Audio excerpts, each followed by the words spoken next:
Your Excellencies, Lords, ladies and gentlemen, welcome to the 2012 Chatham House Prize Award Dinner.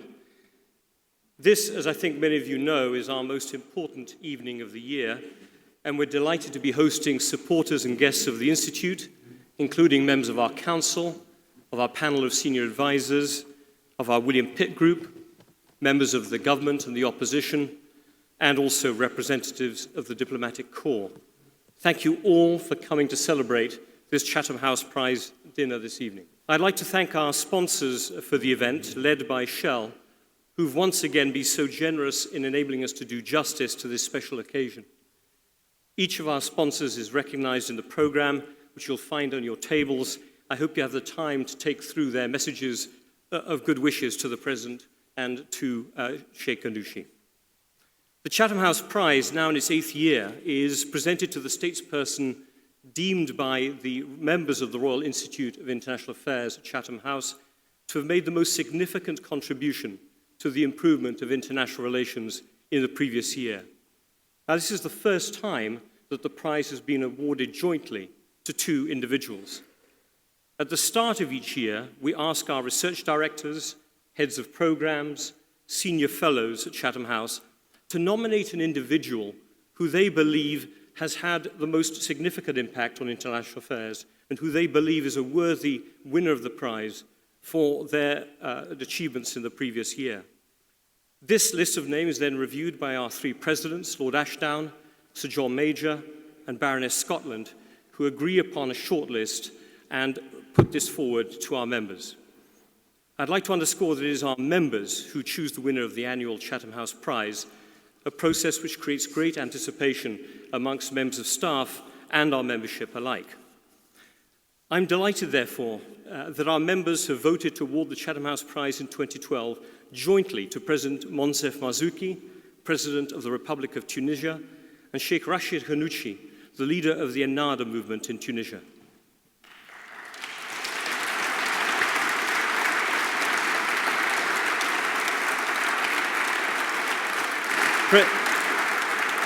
President Marzouki and Sheikh Ghannouchi were nominated jointly for the successful compromises they undertook in 2011 at the height of the Arab awakenings.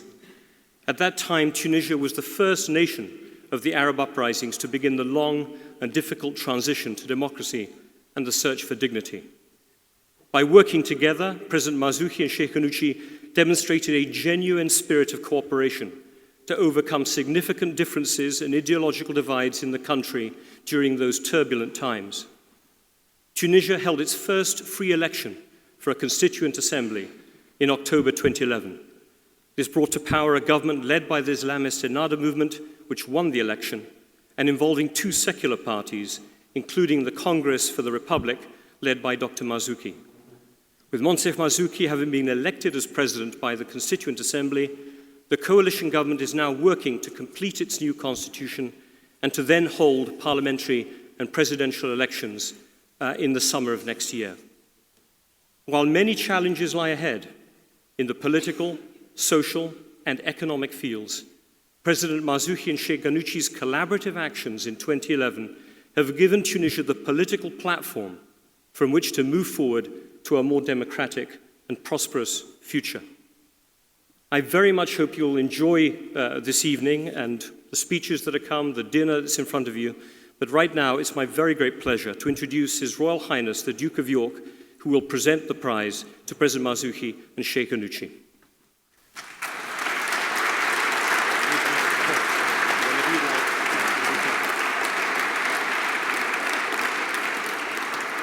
Thank you very much indeed. It's a great pleasure to be able to be here this evening, particularly on behalf of Her Majesty, who has asked me to pass on and read the following message to you. I warmly congratulate President Marzouki and Sheikh Ghannouchi on being awarded this year's Chatham House Prize for their significant contribution to Tunisia's democratic transition.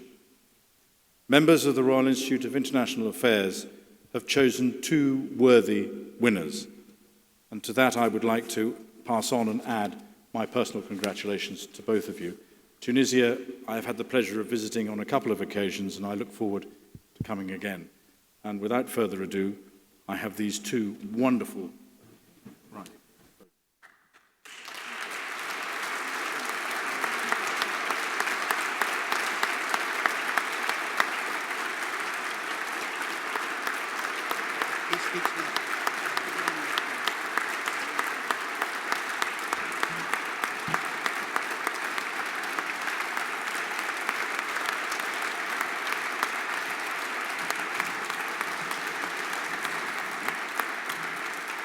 Pray silence for His Excellency Dr. Mohammed Moncef Marzouki, President of Tunisia.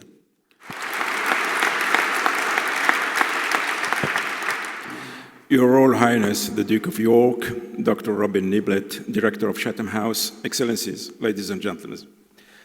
It's a great honor for me to be here today with you in this eminent and historical institute that has always been at the forefront of the debates on international politics. It's all the more significant that the ceremony is taking place in the UK, the birthplace of modern democracy and the very country that generously hosted many Tunisian opponents. Let me first thank all the guests for attending the ceremony and Chatham House member for their generous vote, and let me extend my special thanks for Her Majesty the Queen as Chatham House patron and the signature of the scroll.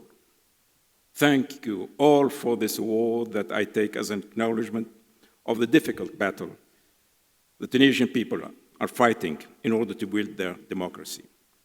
Your kind and generous gesture is but a resounding tribute to the Tunisian martyrs and people's struggle for freedoms and emancipation. As a human rights activist who once was persecuted and forced to exile for the defense of freedom, dignity, and equity, I came to learn that the price to be paid for the materialization of these noble objectives is certainly high, that the task, though painful and tenuous, is profoundly uplifting and rewarding. Today, Tunisia has just ushered into a new era where economic and political development, as well as the renewed commitment to the core values of openness, tolerance, and hard work are its catchwords. Our resolve is stronger than ever, as we have actually succeeded in doing away with ferocious autocracy.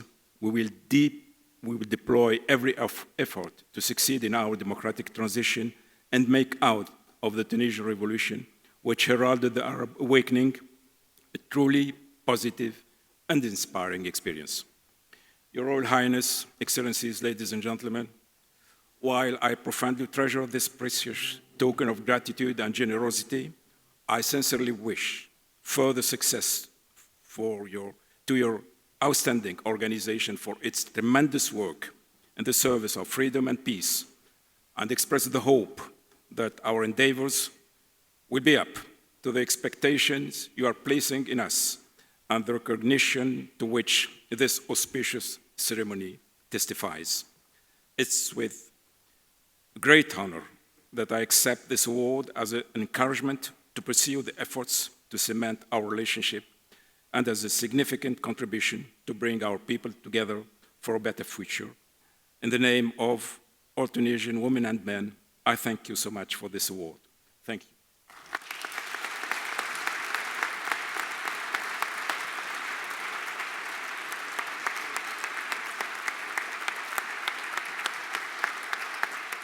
Pray silence for His Excellency Sheikh Rached Ghannouchi, leader of the Ennahdha party.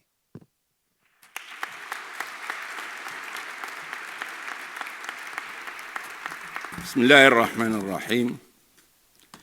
In the name of God, most merciful, blessings be upon Prophet Muhammad sallallahu alaihi wasallam and other prophets, peace be upon them all.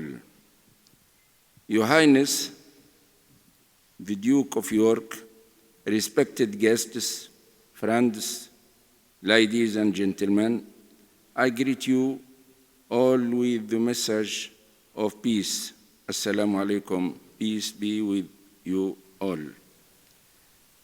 It is an honor to be here with you tonight and to receive this award. I dedicate this award to the Tunisian people, the youth, to all people who strive for justice and dignity around the world, and those who are struggling for freedom night and days.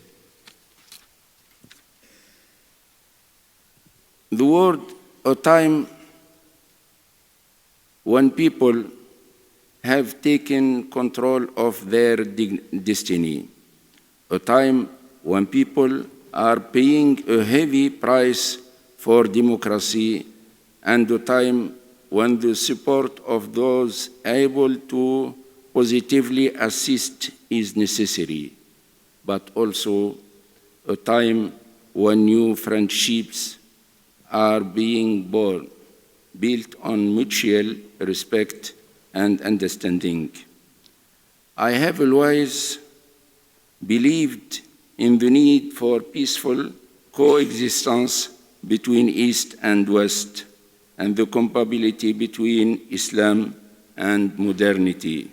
I wrote in my prison cell of the broad common ground that exists between all mankind. My life in the UK, which gave me refuge for 20 years, strengthened these convictions. There is a verse in the Quran which states, "O people, we created you. O people, we created you from a male and female and made you into nations and tribes so that you may know one another."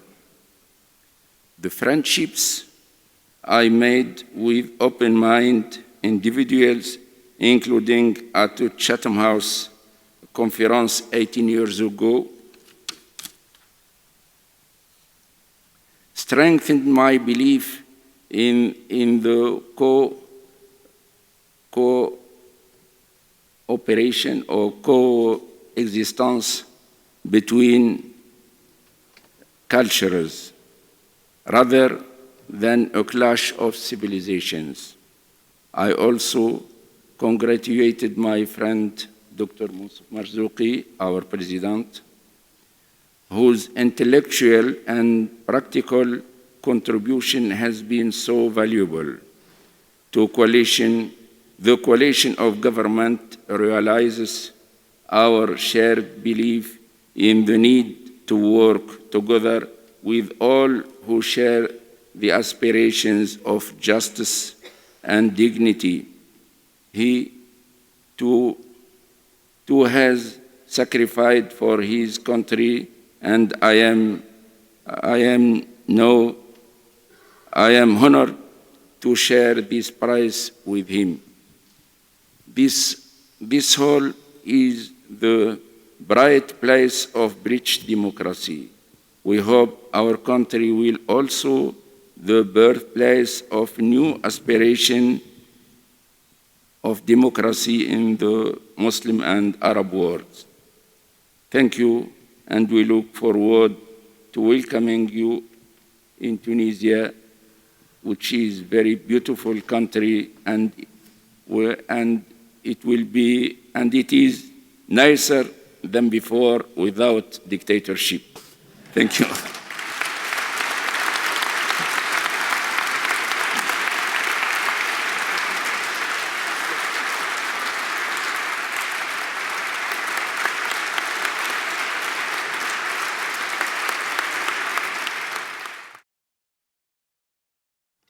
President Marzouki, Sheikh Ghannouchi, Your Excellencies, my lords, ladies and gentlemen, pray silence for Mr. Andrew Brown, Director, Upstream International, Royal Dutch Shell. Thank you. Your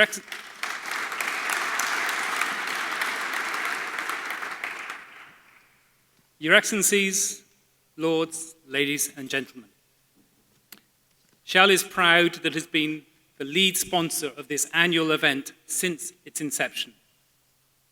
An award, the statesperson deemed by the Chatham House members to have made the most significant contribution to the improvement of international relations in the previous year.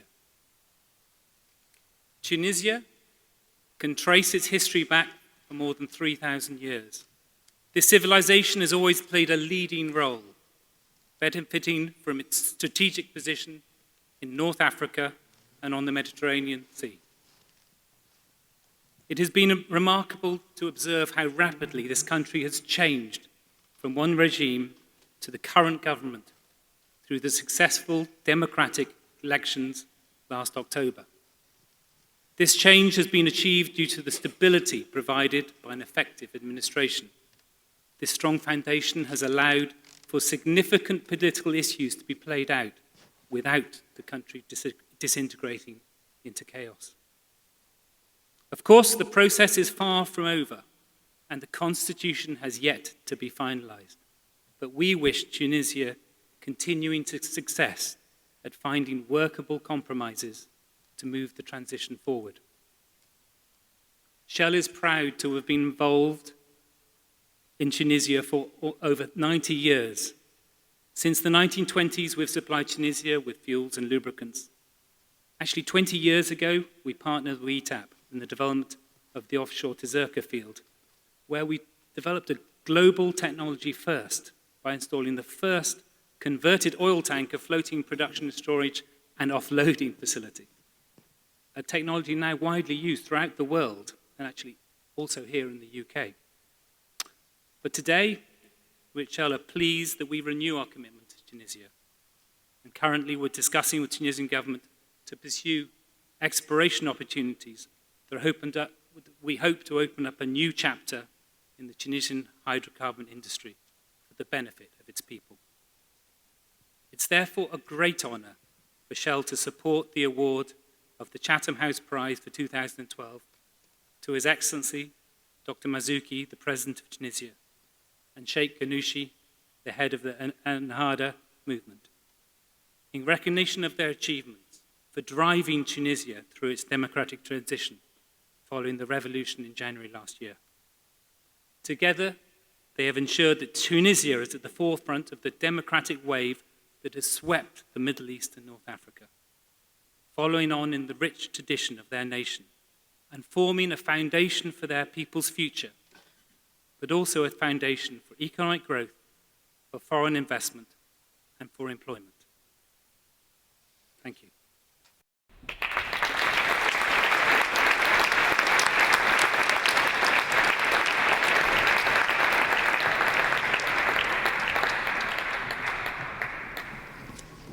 Pray silence for Mr. Alistair Burt, Member of Parliament for North East Bedfordshire and Under Secretary of State at the Foreign and Commonwealth Office, Minister for North Africa. Thank you very much. Your Excellencies, President Marzouki and Sheikh Ghannouchi, distinguished guests, ladies and gentlemen, it's a real honour to be here this evening as we congratulate President Marzouki and Sheikh Ghannouchi on winning the 2012 Chatham House Prize. Their being chosen is testament to the crucial role they have played in steering Tunisia towards democracy and freedom. It's also a celebration of the country's diversity of opinion, a reflection of the remarkable capacity for discussion and debate in the new Tunisia. The task for Tunisia's political leaders is, in many respects, daunting. Rebuilding a political system, rebuilding an economy, rebuilding trust after decades of dictatorship and repression will inevitably take time. That can be a difficult message to convey today. We live in a world that expects instant results, one in which quick fixes can be more attractive than lasting solutions. In Tunisia, the contrast between the government's capacity to deliver quickly and the high expectations of Tunisian people is a huge challenge. I well remember being in the Maghreb area quite recently and speaking to a newly elected minister in another country, and him saying to me with some degree of puzzlement that on being elected, he found that his electorate expected him to change the country within 48 hours. I sympathized, but said, he was very lucky to have 48 hours. In this country, we're used to 24, or rather less. But despite differences of opinion between political parties, which we are well used to here, and even differences within political parties, which we are even more used to here, Tunisia's leaders are demonstrating determination and a crucial willingness to compromise as they work towards Tunisia's first democratically drafted constitution. And while frustration at the pace of change is understandable, we should not let it cloud what has been achieved.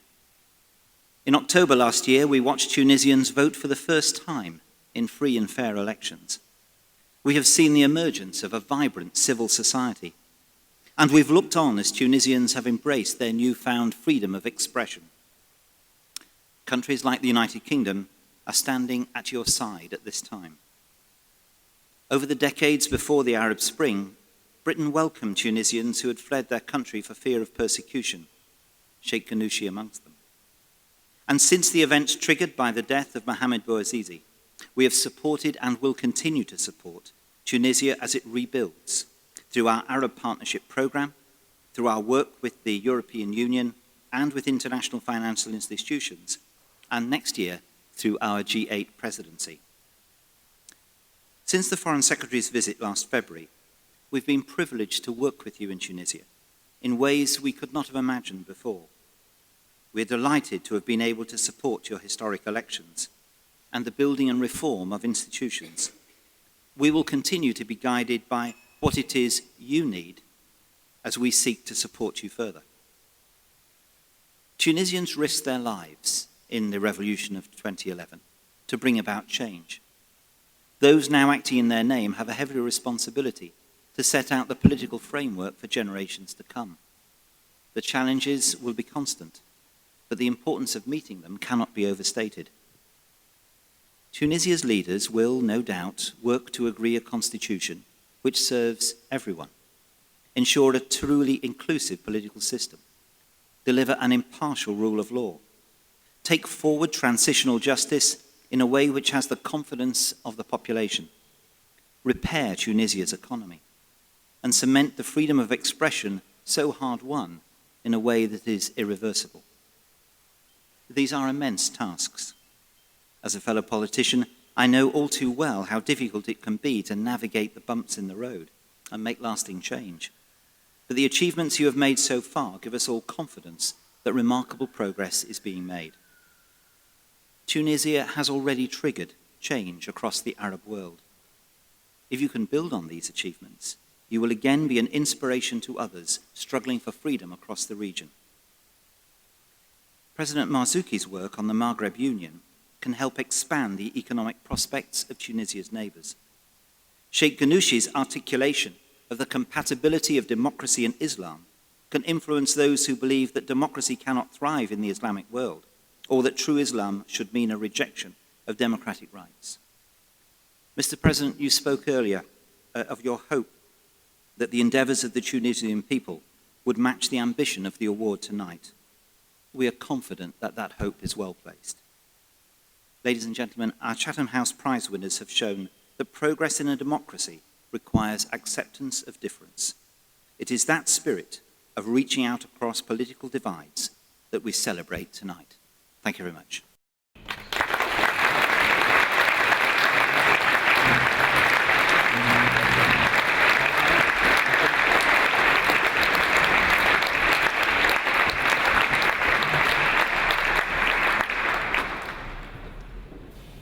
Press silence for the Right Honourable, the Baroness Scotland, Co-President of Chatham House. Your Excellencies, my Lords, ladies and gentlemen, friends. Firstly, can I say how pleased and proud I am to be able to speak on behalf of my fellow co-presidents. And just in case you think they are silent, of course we have the Right Honourable John Major and my former president, the Noble Lord Robertson. I am tonight their brief.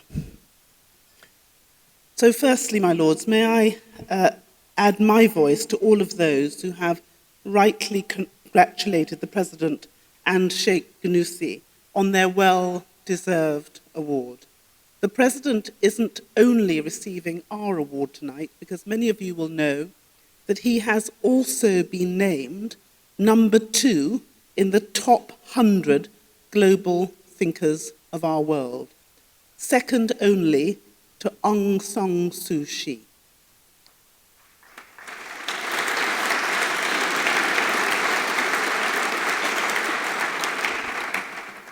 I can only say how happy I am that a woman of such sterling merit goes before him.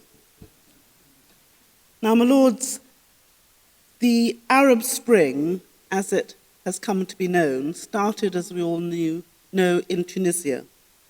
It spoke of the aspiration of a people long denied the proper access to the rule of law and a sincere thirst for change, where an individual would be judged not by his political, religious, or other affiliation, but by his own personal merits and attributes, where fairness and parity of treatment could be assured for all, irrespective of gender, where industry and hard work could be matched by fair opportunity, and where young people of the region could be confident that their talents would not only be recognized, but be used to the full to build a strong and vibrant economy from which all would benefit.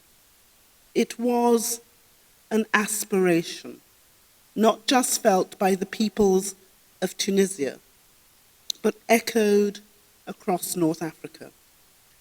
The formation of a coalition government under the presidency of President Marzouki gave birth to an historic alliance, which, as the Sheikh has rightly said today, led to reconciliation between former rivals and gave hope to a whole region.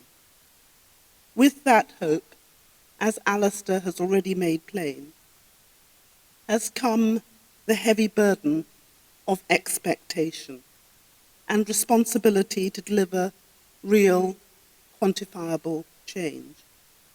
The thirst for peace, parity of treatment, economic stability, and fulfillment of opportunity for the young remains unsated. Many challenges remain to be conquered, and the trust which has rightly been placed in the leadership represented by our 2 award winners tonight, not only for the people of Tunisia, but also by the whole region, I am sure will not be misplaced. We all know that the journey to democratic and constitutional stability is never an easy one, and the period of transition is always precarious.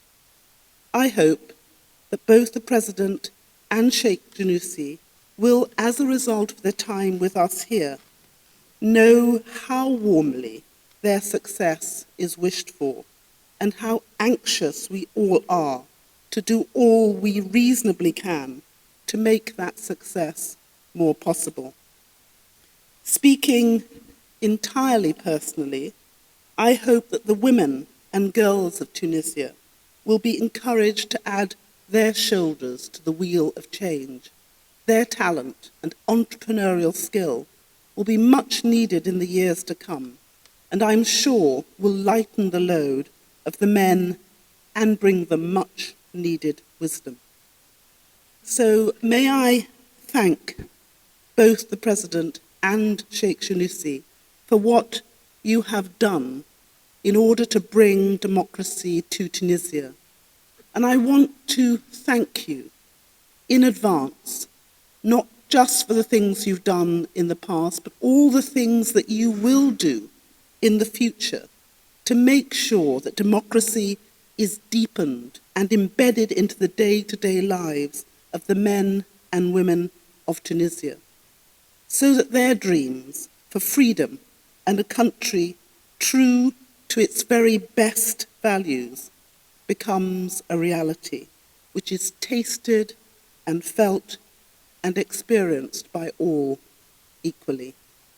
We give you our heartfelt thanks, together with our heartfelt congratulations for a job well done but not finished. Thank you very much.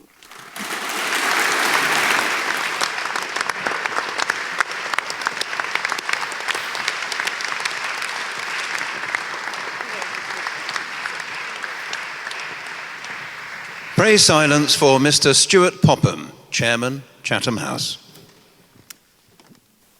President Marzouki, Sheikh, Ghannouchi, Your Excellencies, honoured guests, members of Chatham House, ladies and gentlemen, good evening. You may be reassured to know that I am in fact the last speaker of the evening. You may be still further reassured that through the omission to remember my reading glasses, this will be a short speech. But what I would like to do is to offer further congratulations to our most worthy winners of the Chatham House Prize for 2012.